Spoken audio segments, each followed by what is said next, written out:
God says, "The navel is the gate. Close it today, for there are thresholds in every human life that were never meant to remain open indefinitely. Thresholds through which life first enters, through which the first cry of a child resounds, and yet thresholds that, if left unguarded, become the subtle channels of unending craving, of a yearning that is no longer innocent but enslaving. And the gate that once witnessed the beginning of our earthly journey may, if unheeded, become the silent saboteur of our spiritual journey. For it is no small thing when God speaks of a gate, and no small danger when a gate is left undefended. And the navel which ties us to our mother, and through her to all flesh, is not merely a scar of biology, but a mark of dependence, of belonging, and of the constant temptation to turn back toward the soil of origins, instead of pressing forward to the heavens of destiny. For there is in man a tendency to worship his beginnings, to make an altar of the self, to gaze inward and downward, rather than upward and outward. And so the navel becomes the idol's shrine, a center of attention, when it should have been only a passing reminder. And in that idolatry the ancient whispers find their way, persuading us that our truest nourishment is in ourselves, persuading us that our truest wisdom is in our own belly, persuading us that if we feed what is below, we will fill what is above. And so the gate gapes open, and through it streams the endless parade of appetite and vanity and self-glory until the soul grows faint, fattened with its own poison, and the body becomes a temple inverted, facing itself, circling its own orbit like a snake that swallows its tail and thinks itself infinite, while it is only devouring its life away. And so God says, "Close it today."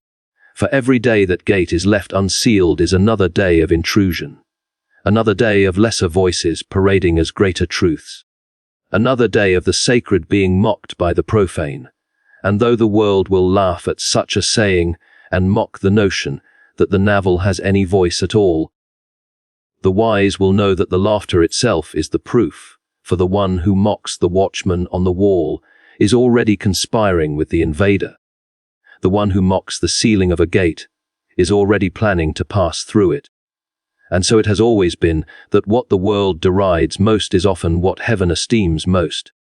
And the souls who keep their gates open to every wandering wind will never know the peace of stillness, never know the anchoring joy of being guarded, never know the serenity that comes when the heart is no longer pulled this way, and that by every tug of hunger and fashion, every whisper of indulgence, every advertisement of vanity, for the open gate admits both friend and foe, and when discernment sleeps, the foe often comes in disguise.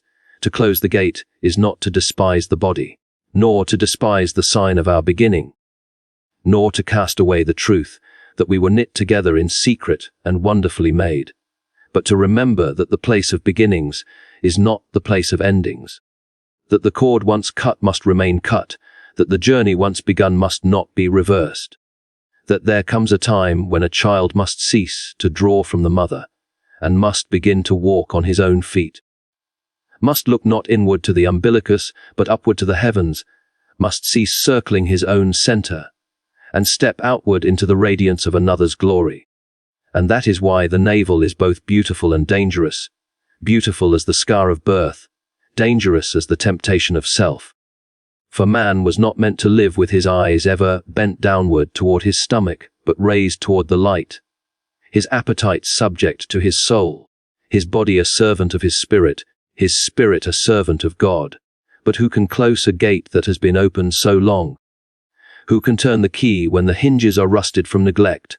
Who can deny the cries of hunger when they roar like lions in the night? Who can resist the invitation to indulge when the whole world sings its chorus of approval? Who can say no to the belly when the belly is the tyrant enthroned in every marketplace and palace? When empires themselves have risen and fallen by the dictates of gluttony and lust, when entire philosophies have been written to baptize indulgence as wisdom, when men and women are praised not for self-mastery, but for self-display, when the open navel is paraded as a badge of liberty and the uncovered flesh is called empowerment, when the altar of appetite has temples on every street corner, when the merchants of vanity peddle their charms by teaching men to gaze endlessly at themselves, who indeed can close such a gate?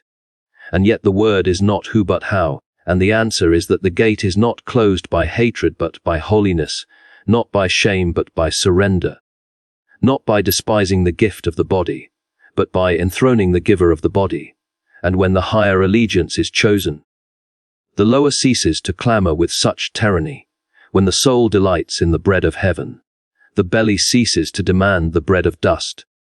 When the spirit is filled with the wine of grace, the gut ceases to hunger for the wine of intoxication.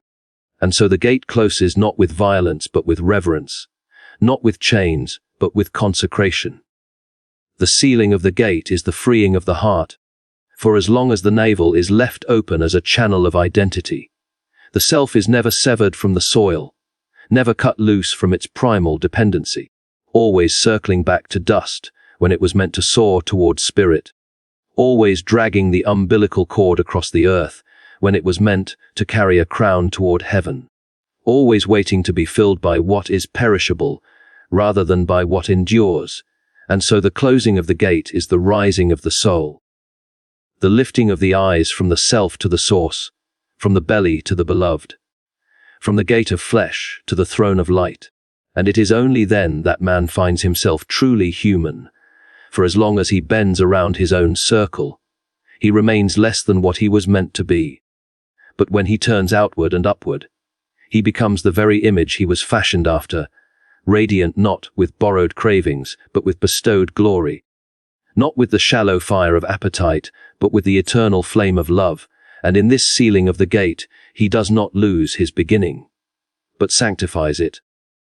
He does not erase his birth, but honors it. He does not despise the cord, but acknowledges that its severing was his liberation. He does not forget the mother, but he remembers the father. And so the gate is closed not as a denial of life, but as an affirmation of greater life. For God says, "Close it today, not tomorrow, not when the appetite has had one last indulgence, not when vanity has paraded itself one last hour, not when the belly has been given one more feast, not when the world has had its fill of admiration, but today, for tomorrow is always the liar's word. Tomorrow is the thief of resolution. Tomorrow is the promise of the procrastinator. Tomorrow is the gate left open for one more night, while the wolves gather at the edge. Tomorrow is the comfort of the sleeper who dreams of vigilance while the enemy passes through. Tomorrow is the most dangerous word in every sinner's vocabulary. But today is the day of obedience. Today is the day of freedom. Today is the day of sealing the gate before the flood. Today is the day of lifting the eyes from the dust to the heavens.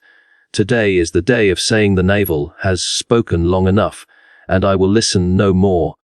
Today is the day of turning from self toward source.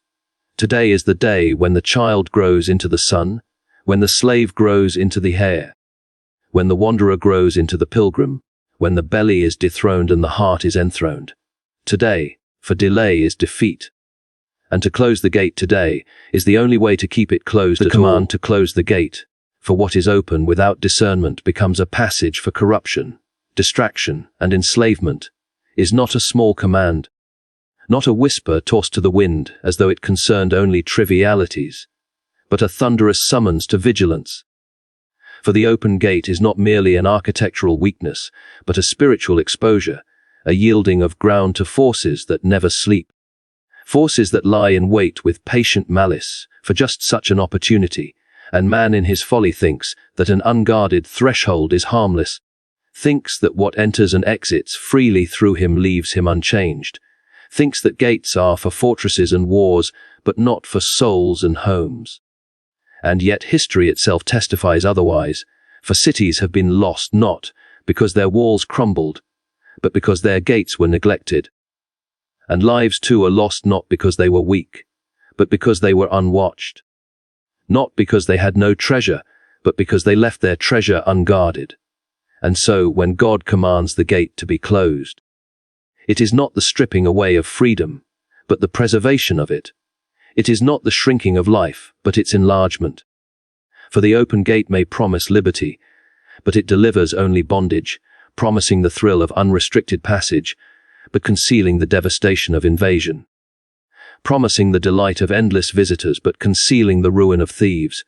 And the soul that boasts of its openness soon finds itself emptied, plundered, and enslaved, so that the very liberty it cherished becomes the chain around its neck. The very openness it celebrated becomes the breach through which its joy leaks away like water from a cracked vessel. And it is then that the truth is seen, that there is no such thing as a gate that remains merely open. Every gate admits something. Every threshold is crossed by someone. And if the rightful king is not admitted, then the usurper will be. If wisdom is not welcomed, then folly will be. If purity is not entertained, then corruption will be. If love is not invited, then lust will be. And thus the gate that is left unsealed is not a gate of neutrality, but of surrender. To close the gate is therefore to discern, to recognize that not all that seeks entry is worthy, that not every voice deserves an audience, that not every appetite is meant to be satisfied, that not every urge must be indulged, that not every traveler who knocks is a guest. And here lies the great test of the soul, for discernment is rarely glamorous. It is rarely celebrated. The world loves openness and mocks vigilance. It calls the guarded soul repressed. It calls the watchful eye suspicious. It calls the sealed gate prudish. But the mockery is itself a strategy, for the thief knows that ridicule is often a sharper weapon than the sword, knows that if he can convince the watchman that watchfulness is foolish, the walls will be undefended without a single blow, knows that if he can shame the keeper into neglect, the gate will be opened by its own master. And so the command to close the gate today is not only a call to physical discipline, but to mental courage, the courage to endure mockery, the courage to look foolish in the eyes of the careless, the courage to value safety over show, the courage to endure loneliness, if need be, for the sake of keeping the treasure intact. For corruption never rushes the gate in daylight with banners unfurled. It does not storm the walls with catapults blazing. It comes quietly. It comes disguised. It comes in the garments of curiosity. It comes in the fragrance of novelty. It comes whispering of harmless pleasure. It comes clothed in the rhetoric of freedom. It comes smiling as a friend, even while it sharpens its knife behind its back. And only the closed gate resists such charm. Only the sealed threshold protects against such subtlety. For an open soul without discernment is like an unwalled village. Every merchant and vagabond sets up camp within. Every false prophet builds his altar there. Every parasite takes up lodging. And soon the soul forgets which voice is its own, forgets what it once believed, forgets the purity of its first love. For the open gate does not merely let corruption in, it lets clarity out until all is confusion, all is distraction, all is noise without melody.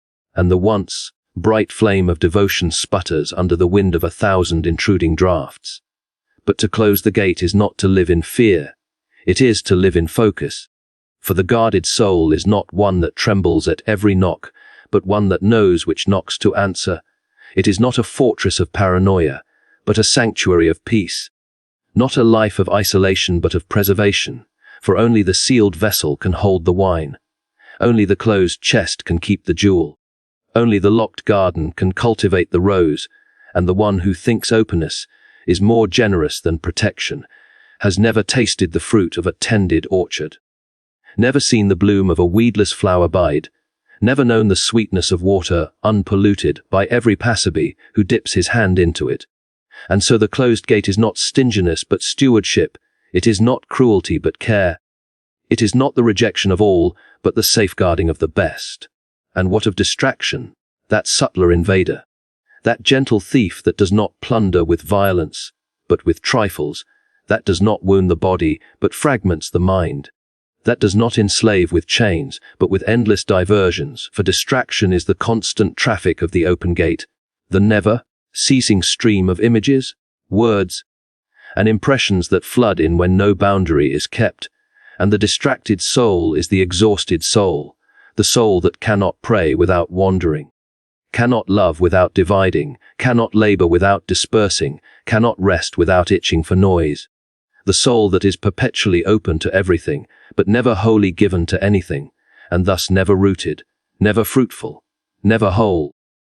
And here again the command to close the gate is mercy, for in the silence of the sealed threshold the heart learns to attend, learns to give itself fully, learns the discipline of single-mindedness, learns the joy of constancy, and only then is freedom found, for the scattered soul is a slave to every voice, but the focused soul is master of itself, able to choose, able to say yes with integrity, and no with authority. Enslavement too enters by the open gate, not always in a single moment of conquest, but in the slow and steady drip of compromise.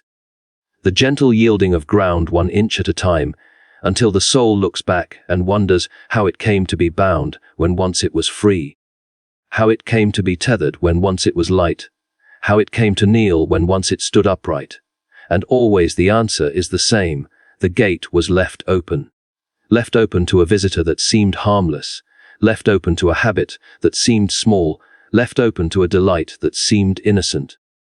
And in the openness chains were forged link by link, until what was once a guest became a master, and the one who thought himself free was led captive through his own doorway.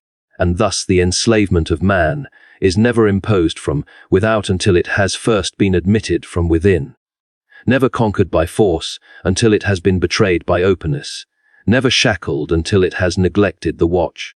And so the closing of the gate is not merely resistance to external foes, but resistance to the inner betrayal.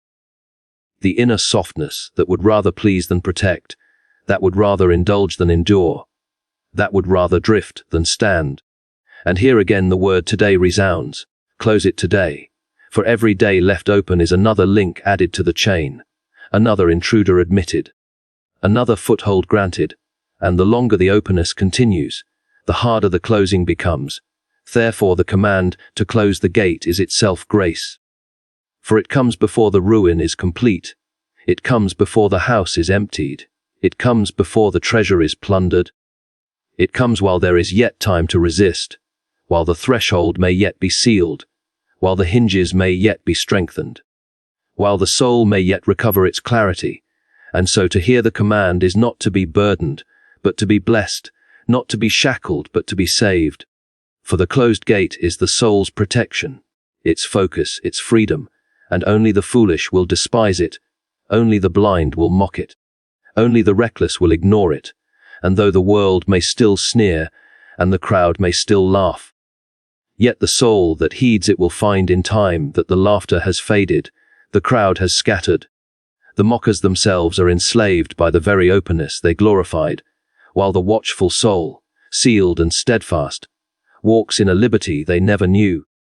The liberty of a treasure preserved, a heart uncorrupted, a life undistracted, a will unenslaved, the liberty of a gate closed at the command of God. The promise is that in sealing the gate the heart is freed, and the freedom that follows is not the counterfeit liberty that the world advertises, not the shallow indulgence that declares itself free while bowing to every appetite, but the higher liberty of allegiance rightly placed.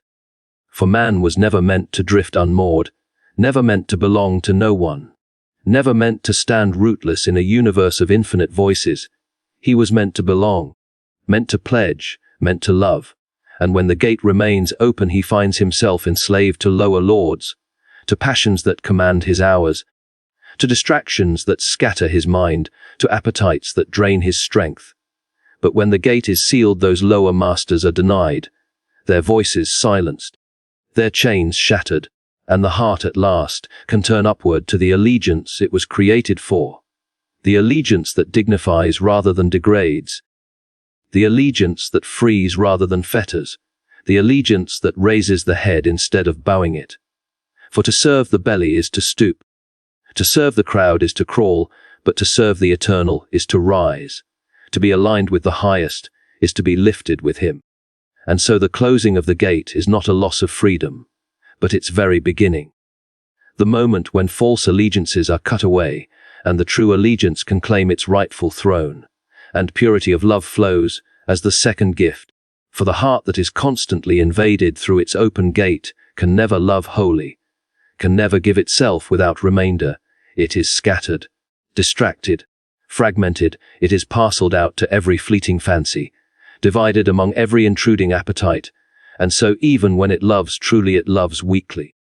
Even when it gives sincerely it gives incompletely, for the unsealed gate ensures that part of the heart is always wandering, always glancing aside, always available to whatever knocks next. But when the gate is closed, the heart is gathered. It becomes whole, no longer siphoned off by every lesser claimant, no longer drained by the endless parade of intrusions. It is unified, and in its unity it discovers purity, and in its purity it discovers the joy of undivided love. And here is the paradox, that what the world calls limitation is in truth the very condition for depth. What the world calls narrowness is the very path to fullness. For love scattered is weak, but love concentrated is strong. Love divided is shallow, but love united is profound. Love that chases every passing face will never know intimacy. But love that closes its gates to all but the true beloved will find depths of devotion unimagined. And so the purity of love is born not in openness, but in guardedness, not in scattering, but in sealing, not in permitting every desire, but in refusing all but the highest desire, and destiny too is found in the sealing. For the one who leaves his gate open will never reach his end, never finish his course, never hold to his path. He will be diverted again and again by every voice that calls, every glittering distraction that beckons, every appetite that demands a pause. He will wander in circles, always beginning but never completing, always intending but never arriving. And so the tragedy of the unsealed life is not merely that it is corrupted, not merely that it is enslaved, but that it is wasted, frittered away in endless diversions until the years are spent and nothing of substance has been achieved. But the sealed gate gives the heart direction. It enables constancy, it binds the soul to its purpose, it clears away the fog of endless options and sets the face like flint toward the goal. And that goal is not mere survival, not mere success in the eyes of men, but the divine destiny for which man was fashioned, the destiny of glory, the destiny of likeness, the destiny of communion, the destiny of bearing in fullness the image he was only shadowing before. And only the sealed gate can hold him steady on that road. Only the closed threshold can prevent the endless detours. Only the guarded soul can reach the summit it was meant for. And this promise is no small promise, for allegiance, love, and destiny are not three small compartments of life, but the very essence of it. Without allegiance man drifts, without love he withers, without destiny he wastes away. But with these three he flourishes, he becomes what he was meant to be. And the marvel is that all three flow from the single act of obedience, from the simple but decisive sealing of the gate, from the refusal to let corruption, distraction, and enslavement rule, from the choosing to close rather than to leave open, and thus the divine economy shows itself again.